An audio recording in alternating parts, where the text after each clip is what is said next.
उसके हवाले से भी यकीनन कंसर्न है, उसके ऊपर भी हम कुछ काम कर रहे हैं। और चीफ मिनिस्टर साहिबा का जो है वो ये हुक्म था कि जैसे पंजाब के अंदर निगहबान रमज़ान पैकेज के तहत 30 अरब रुपए जो है वो 30 लाख फैमिलीज़ को जो है वो दिए गए हैं। उसके साथ साथ जो मॉडल रमज़ान बाज़ार हैं, सहूलत बाज़ार हैं, वो लगाए गए हैं।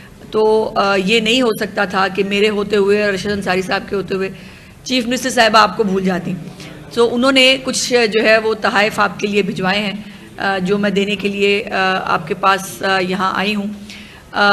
लेकिन आज का दिन बड़ा इम्पॉर्टेंट है पाकिस्तान की पॉलिटिकल और अगर मैं कहूँ कि सिक्योरिटी के मामलात में, तो गलत नहीं होगा, क्योंकि इस वक्त पार्लियामेंट के अंदर कौमी सलामती कमेटी का इजलास हो रहा है, जिसके अंदर तमाम पॉलिटिकल पार्टीज़ जो हैं, जिनको पाकिस्तान से, पाकिस्तान के अवाम की तहफ़्फ़ुज़ से, पाकिस्तान की सिक्योरिटी से जिनको जो है वो जो जिससे ताल्लुक़ रखते हैं, वो तमाम लोग वहाँ मौजूद हैं।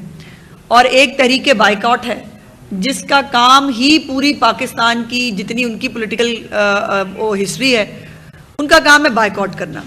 अच्छा, पहले उन्होंने अपने, जब वो दौरे हुकूमत अपोजिशन में तो बाइकआउट करते ही करते थे, जब वो दौरे हुकूमत में थे ना, अपने जब वजीर आज़म थे, तब भी आपको याद होगा कि कोविड आया, इतनी बड़ी पाकिस्तान पे आफत आई, हज़ारों लाखों लोग जो है वो उस पर मुतासिर हुए। मेरे खुद के वालिद साहब जो है वो कोविड से जो है वो इस दुनिया से गए थे। सो वो कितने तकलीफ दे दिन थे ये हम सब समझ सकते हैं। और उस वक़्त भी, उस सेंसिटिव मौके के ऊपर भी, वज़ीर आज़म होते हुए भी वो शख्स पाकिस्तान के लिए, पाकिस्तान की आवाम के लिए सबके साथ नहीं बैठा था। और इसी तरह जब 27 फरवरी का पाकिस्तान के ऊपर एक अटैक हुआ इंडिया की तरफ से, तब भी तमाम पॉलिटिकल पार्टीज़ जो हैं वो इकट्ठी होकर बैठी और उन्होंने जो है वो पाकिस्तान की सलामती की सूरत हाल पे गुफ्तगू की, पाकिस्तान को जो चैलेंजेस दरपेश हैं उस पर बात की।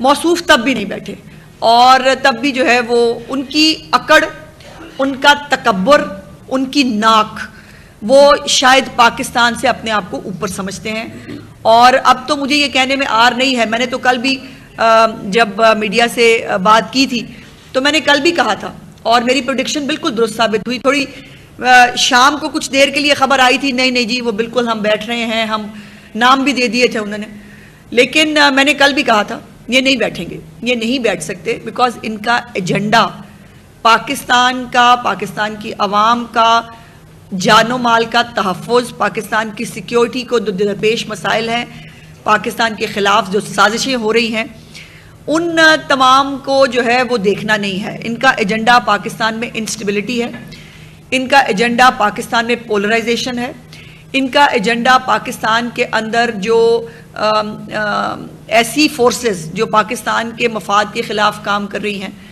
उनको सपोर्ट करना है। और ये आज से नहीं है।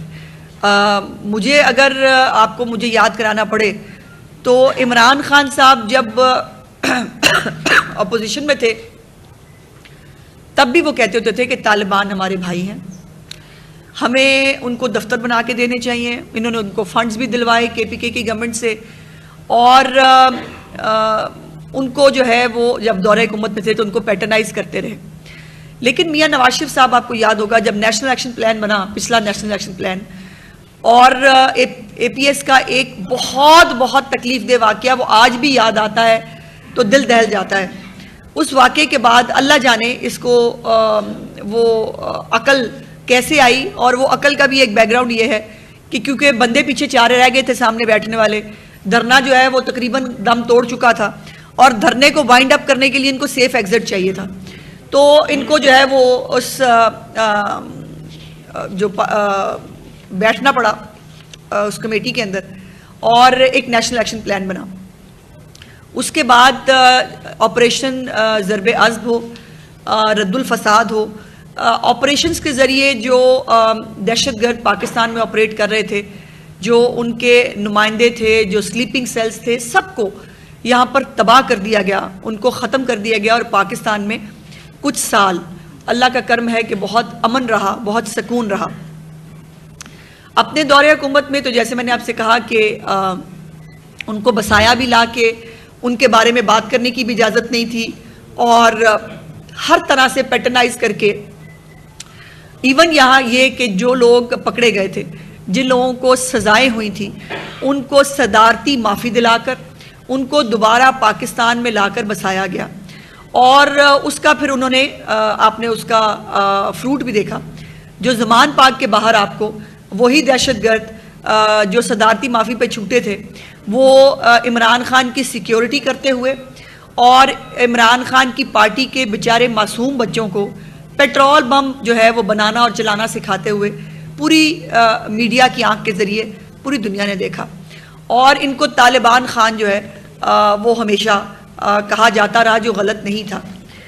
लेकिन सवाल यह है कि आज जब पाकिस्तान के अंदर दोबारा दहशतगर्दी सर उठा रही है, बल्कि बुरी तरह सर उठा चुकी है, उस वक़्त ये कैंपेन्स पहले करना कि पाकिस्तान की जो फ़ौज है उसको क्रिटिसाइज़ किया जाए, उसको डीमोरलाइज करने की कोशिश की जाए। लेकिन ये इनकी गलत फहमी है। जो हमारे जवान पुलिस के हों या जो रेंजर्स हो, पाक फ़ौज के जवान हों, ये तमाम शहादत के जज्बे के साथ यूनिफॉर्म पहनते हैं। सो इनको ये डीमोरलाइज करना सोशल मीडिया पे जो है बदतमीज़ी के साथ, किसी लग्व कैंपेन के साथ, ये मुमकिन नहीं है। लेकिन जो बाहर बैठे इमरान खान की पार्टी के जो भगौड़े हैं, और जिस तरह से वहाँ पर बाकायदा कुछ फर्म्स ऐसी हायर की हुई हैं जो पाकिस्तान से यहाँ चंदे के पैसे लेके जाते हैं, और वो चंदा जो है वो हासिल जो है वो खैराती कामों के लिए किया जाता है। लेकिन दूसरी तरफ जो है वो लॉबियस्ट फर्म्स हों या वो इंटरनेशनल जो इदारे हैं, उनके साथ ये लाखों डॉलर जो है ये कैसे अदा होते हैं, ये कौन अदा करता है, ये भी एक बहुत बड़ा सवाल है। और फिर यह है कि ये भी अब तो मैं सोचने पे मजबूर हूँ कि इतना बड़ा इवेंट आज पाकिस्तान में हो रहा है कि तमाम पॉलिटिकल पार्टी सर जोड़कर अपने मुल्क के इस्तेहकाम के लिए, अपनी आवाम के जानो माल के तहफ़्फ़ुज़ के लिए, इस मुल्क की जोग्राफियाई और जो तमाम बाउंड्रीज़ हैं उसको सिक्योर करने के लिए सर जोड़ के बैठी है। और एक तरीके बाइकॉट है जो इसके साथ नहीं बैठी। इसका मतलब क्या है? इसके दो मतलब हो सकते हैं।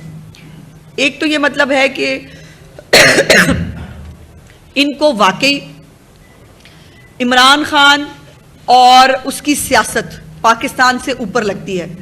ये पाकिस्तान को जो है वो शायद कोई ऐसी चीज़ समझते हैं जिस पे कॉम्प्रोमाइज़ हो सकता है, और इमरान खान जो है वो पाकिस्तान से कोई बहुत ऊपर की चीज़ है। एक ये वजह हो सकती है। दूसरी वजह ये हो सकती है कि इनको पाकिस्तान से, पाकिस्तान की आवाम के जानो माल से कोई लेना देना नहीं है। अब KPK जो इस वक्त फ्रंट लाइन दहशतगर्दी का शिकार सूबा है, जिसको 600 अरब रुपए दहशतगर्दी से लड़ने के लिए दिए गए, आज तक ना वहाँ CTD बन सका, ना वहाँ आज तक जो पुलिस है उसको इक्विप्ड किया जा सका। वो पैसे कहाँ खर्च हुए, ये भी अपने तौर पर एक बहुत बड़ा सवाल है। और वहाँ पर उस पॉलिटिकल पार्टी जिसके पास उस सूबे की जिम्मेदारी है, अमनो अमान बरकरार रखने की पहली प्राइमरी जिम्मेदारी सूबाई हुकूमतों की होती है, उसके बाद वो अपने लिए इन एड बुला सकते हैं जिसको भी सिक्योरिटी नाफिज करने वाले इदारों को वो बुलाना चाहें। सवाल ये है कि फिर आपका लेना देना कोई नहीं। आप पाकिस्तान की आवाम के साथ जो भी सलूक हो, आपको उससे कोई फर्क नहीं पड़ता। इमरान खान को मटन मिला है कि नहीं, ये इंपॉर्टेंट है।